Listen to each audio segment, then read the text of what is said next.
Si nous voulons posséder pleinement ce que nous a promis notre Seigneur, à savoir son esprit, si nous désirons recevoir cette grâce merveilleuse, souvenons-nous que par l'esprit, c'est Dieu lui-même qui vient habiter en nous. Partout où Dieu habite, il se cache dans la nature, Dieu se cache. Aussi la plupart ne savent pas discerner là sa présence.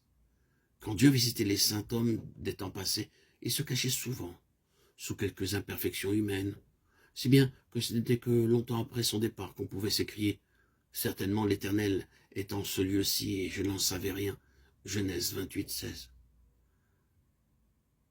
Quand Jésus est venu nous révéler la présence de Dieu, il est monté comme un rejeton qui sort d'une terre sèche. Il n'avait ni beauté, ni éclat. Ésaïe 53, 2. Parfois ses disciples même en étaient péniblement étonnés. Les hommes attendent toujours le royaume de Dieu avec éclat. Ils ne savent pas qu'il s'enveloppe de mystère. Aussi, pour recevoir en nous la puissance de Dieu, commençons par bien comprendre qu'elle ne peut habiter que chez ceux qui ont renoncé à eux-mêmes.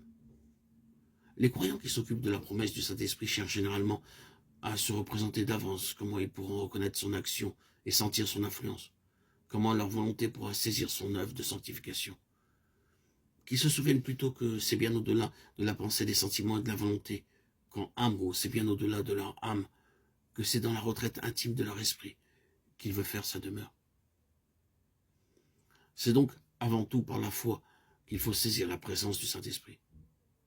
Lors même que je n'aurai pas la moindre preuve de son action, je dois croire avec respect qu'il demeure en moi. Avec foi, je dois compter sur ses effets et les attendre dans le recueillement.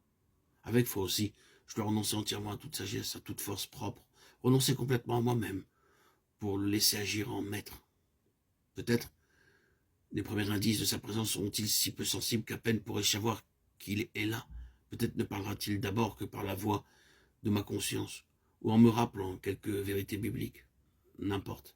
C'est alors que je devrais saisir avec foi et tenir ferme la promesse du Maître, le don du Père, et croire que réellement l'Esprit habite en moi, cherchant à me guider.